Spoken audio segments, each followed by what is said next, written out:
आप सभी को नमस्कार। आज मैं Ram Shankar Tiwari, ex NSG commando, UP ATS, UP STF, VVIP duty. आज सबसे खुशी की बात है, आज हमारा पहला इंटरव्यू है और हमारे बीच में आज बहुत ही अद्भुत और बहुत ही पूरे देश की आन मान शान जो कहा जाता है, mister Girish ji, marine commando, MARCOS commando, जो अंतर्राष्ट्रीय ख्याति प्राप्त है। आज उनसे मुलाकात करने का मौका है और जानने का मौका है। बहुत सारी चीजें आज हम लोगों को जानने को मिलेगी, सीखने को मिलेगी, लोगों को प्रेरणा मिलेगी।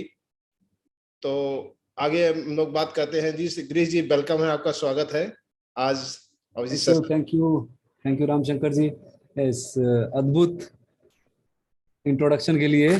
एक्चुअली इतना हकदार नहीं हूं मैं भी आप सभी लोगों की तरह एक एक्स सर्विसमैन, एक फौज में काम किया हुआ सिपाही ही हूँ। बस थोड़ा अपनी कोशिश करके जितना हो सकता है अपने भाइयों को आगे बढ़ाने की कोशिश कर रहा हूँ। कि सर, आपका बचपन कैसे रहा और इंडियन आर्मी में या नेवी में एंट्री कैसे किए? बचपन एक नॉर्मल, जो एक मिडिल क्लास फैमिली का, हम लोग शहर में रहने वाले थे लेकिन शहर के पुराने हिस्से में रहते थे, तो वही खेल कूद, स्कूल जाना और थोड़ी बदमाशियां करना, शरारतें करना, और धीरे धीरे अपना आगे बढ़ते रहे। कुछ लाइफ का एज सच सेट गोल नहीं था 10th तक।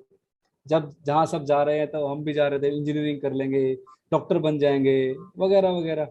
पर 11वीं में एक बार मुझे मौका मिला दिल्ली आने का, और दिल्ली आने के बाद मैंने दो लोगों को वाइट यूनिफॉर्म में देखा, और वो एक्चुअल मोमेंट मेरी लाइफ का एक टर्निंग पॉइंट था। वही मैंने डिसाइड किया कि मुझे नेवी में ही जाना है। उससे पहले मेरे परिवार में या मेरे खानदान में कोई भी फौज में नहीं था कभी भी। हाँ, मेरे मामा दो हैं, एक आर्मी से रिटायर है, एक एयरफोर्स है, एक मेरा भाई आर्मी में है अभी, लेफ्टिनेंट कर्नल। लेकिन हमारे चाचा की साइड से कोई भी नहीं था, तो दूर दूर तक फौज का हमारा कोई रिश्ता नाता नहीं था। हाँ, मेरे दादाजी फिर में, फिर भी। लेकिन जब उन दोनों लोगों को देखा, जो ऑरा और जो प्रकाश वो अपने साथ लेके चल रहे थे, सफेद वर्दी का, उसने एक्चुअली मुझे बहुत ही प्रभावित किया। और फिर 12th के बाद मौका मिला एग्जाम देने का। बीएससी करते करते मैंने एग्जाम दिया, पर अनफॉर्चुनेटली उस टाइम पे कारगिल युद्ध चल रहा था, तो 99 में भी सिलेक्ट हुआ, पर माताजी ने थोड़ा सा अपने ममता और सानिध्य की वजह से मुझे आने नहीं दिया। फिर 2000 में फिर से एग्जाम दिया और नेवी को ज्वाइन किया। जी जी जी, बहुत बढ़िया रहा सर। और नेवी की ट्रेनिंग सर कैसी सही? हालांकि आपकी जो एंट्री है, हमारी एंट्री लगभग मिलती जुलती है, क्योंकि मैं भी जो है, हमारे दादाजी sub inspector Uttar Pradesh police में हुआ करते थे। तो हम उनको देखते थे, तो उनकी बंदूक वर्दी तो अट्रैक्ट करती थी, तो हमको भी लगा कि फोर्स में जाना चाहिए। इसीलिए हम भी जो है फोर्स में, हम तो 18 साल 7 ही दिन में प्रवेश कर गए थे। इस तरह से करें तो बहुत बढ़िया सर। तो ये इंडियन नेवी में जैसे आप प्रवेश किए, तो वहाँ की ट्रेनिंग सेशन कैसी होती? कुछ ऑडियंस जानना चाहते कि बहुत लोग जानने की जिज्ञासा है, कैसे हम भी पहुंचे उसमें। तो बेसिक ट्रेनिंग जैसे अभी एंट्री थोड़ा डिफरेंट हो गया है। पहले एमईआर होते थे, मैट्रिक एंट्री के रूट में से मैंने एंट्री किया था। हालांकि मैं बीएससी सेकंड ईयर में था, पर एंट्री लेवल मेरा 10th ही था। और उसके बाद अभी एसएसआर शुरू हो गए हैं 12th के बाद, जो सीनियर सेकेंडरी रिक्रूट्स, उसके दौरान जो 12th में इनके पास साइंस है वो जा सकते हैं। तो बेसिक ट्रेनिंग सभी का हमारा चिल्का में होता है। हमारा ट्रेनिंग बेस चिल्का में है, नेवी का एक ही बेस है। वहाँ में थोड़ा सीमैनशिप के बारे में, समुद्र से कैसे अपने आप को वाकिफ किया जाए, फिर बोट चलाना, और थोड़े नेवी के जैसे शिप में क्या क्या होता है, और ट्रेनिंग लेफ्ट राइट सभी को, मार्चिंग वार्चिंग एंड। और फिर बाद में मैंने गार्ड्स भी ज्वाइन किया, और मैं चिल्का गार्ड्स में भी था। एक रिपब्लिक डे परेड तो नहीं ज्वाइन कर पाया, इतना हाइट नहीं है मेरा, 5'9", जी जी तो बट गार्ड्स किया, और अच्छे लेवल का मार्चिंग कर लेता था मैं अपने टाइम पे। और फिर वो सब करने के बाद स्पोर्ट्स भी काफी कुछ खेलने को मिला, जिन गेम से कभी अभी शहर में रहते हुए भी, जैसा कि मैंने बताया कि मैं पुराने शहर का हिस्सा था। पानीपत से हूँ मैं, जो सिटी ऑफ बैटल्स। जी सो पानीपत का किला किसी जमाने में होता था, किला तोड़ के एक जगह बनाई गई है।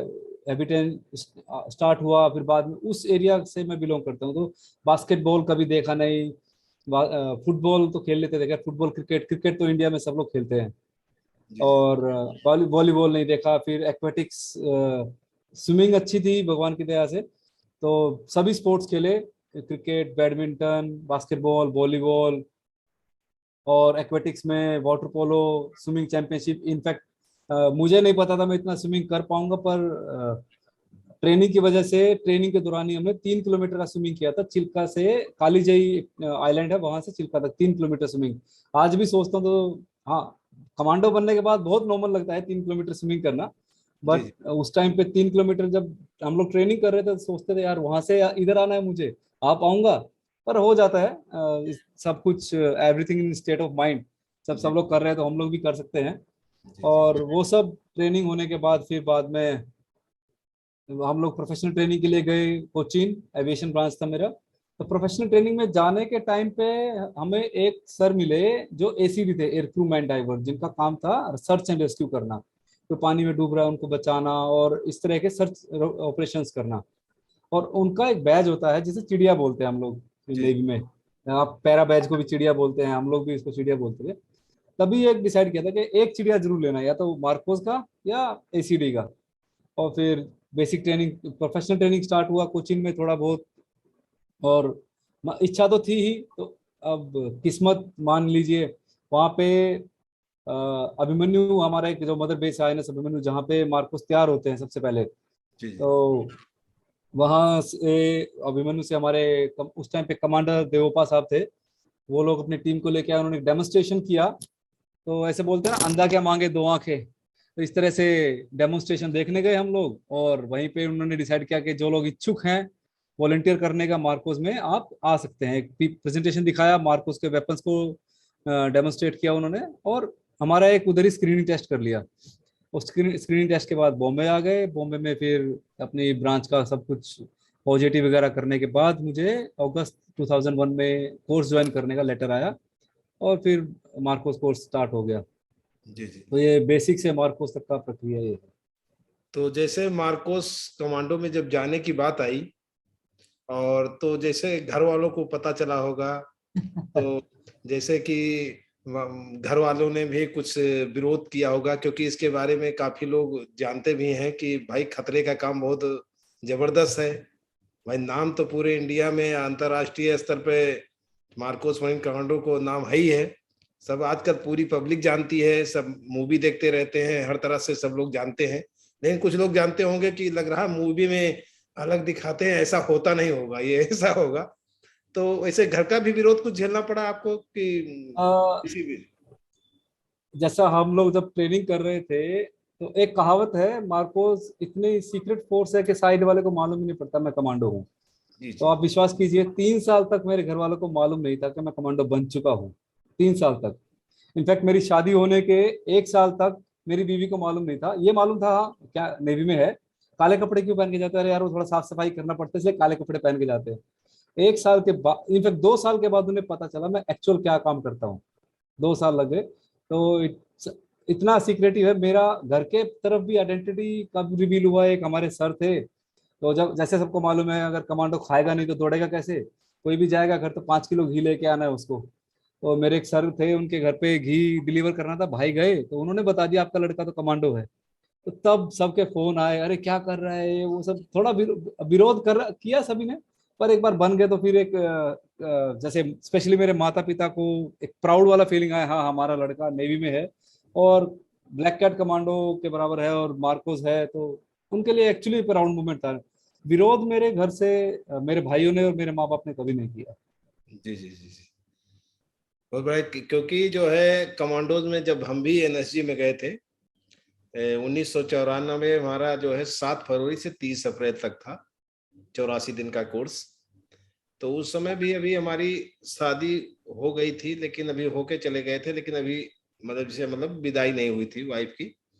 तो अब सोचिए जब वहां ट्रेनिंग सेशन में पहुंचे, जब वहां की खतरनाक घटनाएं देखने लगे कि लोग सामने से 26 फीट रस्से पे चढ़ते हैं, जब हाथ का कस खत्म हो गया और गिर गए, किसी की कमर की हड्डी 9 फीट गड्ढे में गिर गए, इंजर्ड हो गए। और 9 दिन से ज्यादा सीक्रेट हो जाता है तो वापस हो जाते हैं। इतना देखा तो फिर हम समझिए कि बीच में अगला वाला प्रोग्राम कराए ही नहीं, हम गए ही नहीं। हम कहा कहीं ऐसा ना हो कि कोई ऐसी बात हो तो किसी दूसरे की जिंदगी क्यों बेकार हो।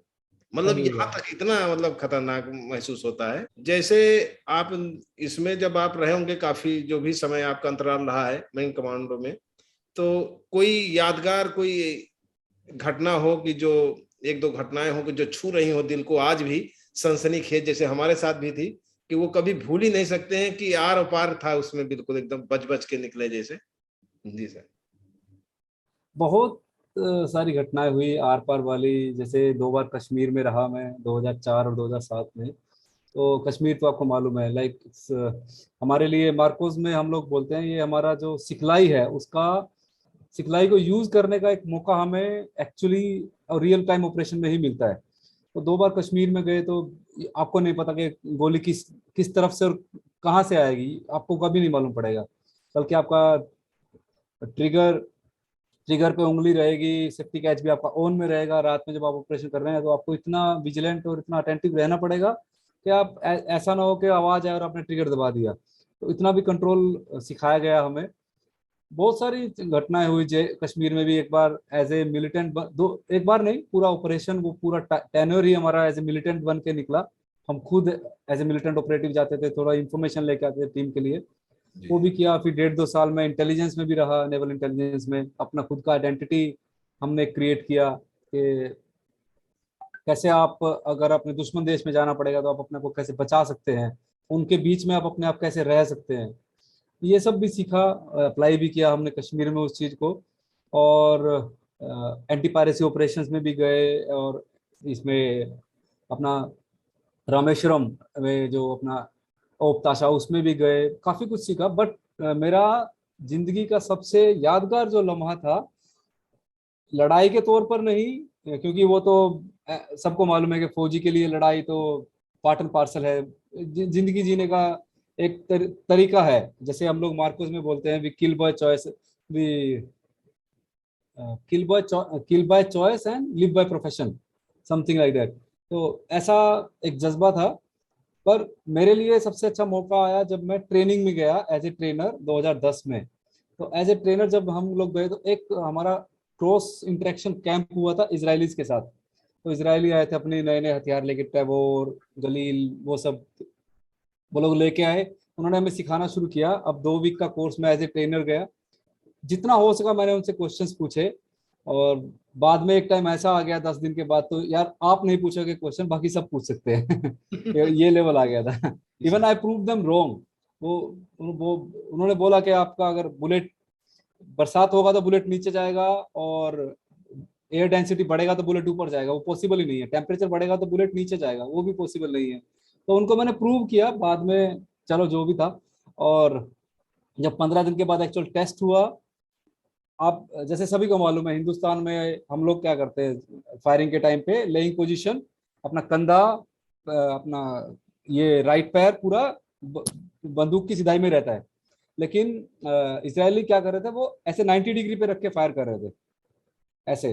जी अब गोरे हैं, सबने सबने जितने लोग थे वहां पे, इवन हमारे ऑफिसर्स भी 2-3 थे, सबने वही पोजीशन अपनाया 90 डिग्री वाला और फायर किया। सबके 5 में से 3-2 3-2, 500 मीटर का फायरिंग था। और एक बाउल था एक, जैसे पहाड़ी है पूरा, रेंज 600 मीटर का रेंज है, पूरा पहाड़ी, और हवा चेंज हो रहा है बार बार। जी हवा कभी इधर से आता है कभी इधर से आता है, बाउल में आपको मालूम नहीं पड़ता। तो कभी किसी का 2 लगा, किसी का 3 लगा, 3 से ज्यादा किसी का नहीं। जब मेरा नंबर आया, विश्वास कीजिए मैंने सिर्फ अपने जो हमारे उस्ताद थे उनकी सिखलाई पर और अपने ऊपर विश्वास किया, अपना पोजीशन अख्तियार किया, सेम जो सीधा वेपन, बॉडी, कंधा, हीप और आपका राइट पैर पूरा एक लाइन में। 5 में से 5 shot 15 centimetre, dead bull, 2 shot bull में। बहुत बढ़िया। तो इजरायलीज वर रियली इम्प्रेस, वो काफी इम्प्रेस हो गए। बोला यार तू बोलता नहीं है, तू करता भी है। एक वो मोमेंट था मेरे लिए बहुत अच्छा, और जिससे मैं हम लोग ये दिखा पाए कि हिंदुस्तान या हिंदुस्तानी फौजी किसी से कम नहीं है। हो सकता है आपके पास हथियार अच्छे हैं, बिल्कुल मानते हैं, आपकी टेक्नोलॉजी हमसे एडवांस है, पर आप फौजी हमसे अच्छे नहीं हो सकते। दिमाग से आप हमसे ज्यादा तेज नहीं है। जो हमारा जज्बा है, हमने रत्नागिरी में 2-3 बार कैंप भी किया है यूएस के साथ, हमारा कैंप होता है यूएस सील्स के साथ। और जी 2 साल में एक बार। तो वहां से आप विश्वास कीजिए, जब उनका हथियार आता था, 2 ट्रक हथियार, 1 ट्रक हथियार आता था उनका, साथ में 2 ट्रक पानी लेके आते थे वो लोग। हम्म। और आपको अपना तो मालूम है, कहीं पे भी पानी पी लिया, साइड में नाले में इधर उधर सब चलता था। तो ये हिंदुस्तानी सभ्यता या हमारी जो फौज की, हिंदुस्तान फौज की जो सिखलाई है, that make best of the soldiers in this world. कहीं जी पे भी किसी भी टर्म में, हमने साउथ अफ्रीका में ट्रेनिंग किया है, मैंने फ्रांस में ट्रेनिंग किया है, कोर्स के लिए हम लोग इंटरेक्शन उसके लिए गए थे। जी सर। जिबूती एक आइलैंड है, वहां पे भी किया है। लेकिन कहीं पे भी हम लोग एडिशनल पानी लेके नहीं गए, ऐसा अपना बिस्लरी का बोतल धो के नहीं गए। हर ट्रेन में सस्टेन कर सकते हैं हम लोग। तो ये मेरे लिए एक मौका था, एक अपनी हिंदुस्तानी फौज को अच्छे तरीके से दिखाने का। एक और ऐसे ही मौका आया जब जिबूती, मैंने बताया आपको, जिबूती में हम लोग एक इंटरनेशनल अपना फ्रेंच मरीन्स होते हैं, जैसे मार्कोस हैं ऐसे ही उनके फ्रेंच मरीन्स होते हैं, जी उनके साथ एक हमारा कैंप था। उनमें एक जो उनका ट्रेनिंग चीफ था, उन्होंने यूएस में, सॉरी अपना यूएन में एज ए डिप्लॉयमेंट चीफ काम किया हुआ था, तो काफी अच्छा एक्सपीरियंस था उनका। वहां पे भी स्नाइपर्स का टेस्ट हुआ एक बार ऐसे ही। तो विश्वास कीजिए, मार्कोस के हम लोग 16 लोग थे, 16 में से 13 लोगों ने बुल में शॉट लिया। 13 लोगों ने, कोई ट्रेंड स्नाइपर नहीं था, सब 2 ही लोग थे, मैं और एक और था। जी जी 2 लोग ट्रेंड स्नाइपर थे, बाकी 13 लोगों ने बुल शॉट लिया। तो वो चीफ वो सो इम्प्रेस कि यार सभी लोग स्नाइपर है मार्कोस के, नहीं सब लोग स्नाइपर नहीं है, स्नाइपर का बुल में मिलेगा आपको, बाकी सब पे टारगेट हिट है। जी तो जी ये 2 मौके मेरे लिए बहुत अच्छे थे, जहाँ पे हम लोग ये दिखा पाए कि हाँ, हिंदुस्तानी फौजी किसी से कम नहीं है। जी जी बहुत बढ़िया। तो हम भी सर जैसे सनसनीखेज हमारे साथ भी हुई थी जब हम एसटीएफ यूपी एसटीएफ में रहा करते थे कमांडोज के रूप में। तो एक बार जो है करीबन 10 लाख का इनामी बदमाश है शिव कुमार ददुआ, और एक ठोकिया, ये आपका एमपी और यूपी का इधर बांदा क्षेत्र से काफी कवर किए हुए थे। इसमें पहली बार हमारे एसटीएफ में आज तक के इतने बड़े कार्यकाल में आज तक कोई इंजर्डी नहीं है। एसटीएफ में कोई मतलब कोई कैजुअल्टी नहीं हुई आज तक। पहली थी उसी में जो 6 कमांडोज हमारे बीच के नहीं रहे, जो एक उन्होंने एक वो लगा करके एम्बुश लगा करके, क्योंकि एक ही समय में हमारे 2 अभियान चल रहे थे। एक इधर ददुआ का मुठभेड़ चल रहा था और इसका खात्मा हुआ तो इसका एंजॉय चल रहा था, मतलब एक विजय जुलूस, और दूसरी तरफ दूसरा मुठभेड़ दूसरी टुकड़ी कर रही थी। उसी में कुछ दिक्कतें हुई, उसको भी एक साथी को हम लोगों ने मारा, लेकिन उसकी जो एक प्रक्रिया होती है सिविल पुलिस के थ्रू उसको हैंडओवर करना है, उसी में हो गया लेट। और लेट हो गया, बरसात होने लगी, तो उन लोगों ने बस के आगे एम्बुश लगा दिया। उसमें लगभग हमारे 6 कमांडोज जो शहीद हुए थे। अब सोचिए कि आगे गाड़ी में हम लोग भी थे, जो बगल वाले के लगा जब बताइए कि गिरा हो, उस समय तो ये स्थिति हुई कि सब लोग समझो लेट ही गए। है ना। लेकिन ये है कि भाई ऊपर वाले को जैसा है। लेकिन 1 साल के बाद ठीक हम लोगों ने लिया था कि बरसी 1 साल के बाद इनको फिर से समाप्त करेंगे, और 1 साल के बाद फिर समाप्त किए थे। तो इस तरह के वाकई में खैर कमांडोज की भाई ड्यूटी, जितना बड़ा नाम है, ख्यात है, सब चीज है, बहुत बड़ी देश की उसकी सब जिम्मेदारियां होती हैं हम लोगों इतनी के बड़ी ऊपर। जिम्मेदारी भी है। हाँ, बहुत, इतनी हाँ बड़ी बहुत जिम्मेदारी भी है। बड़ी है। आपका पसंदीदा हथियार आपका क्या, क्या आपको महसूस होता था, आपका मनपसंद हथियार क्या, आप ज्यादा जो है महसूस करते थे, जिसमें ज्यादा फीलिंग।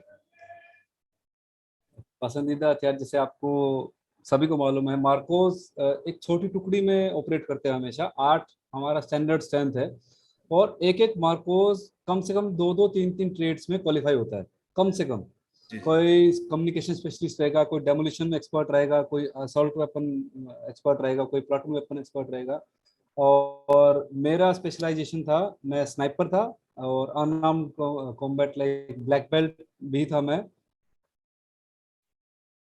तो 2 3 स्पेशलाइजेशन मेरे पास भी थे। है स्नाइपर में भी 3 अलग अलग स्नाइपर थी, लाइक अगर सिटी लेवल का ऑपरेशन है, अर्बन स्नाइपर ऑपरेशन है, तो पीएसजी सबसे अच्छा हथियार माना जाता है, प्रिसीजन स्नाइपर गन जर्मनी वाला।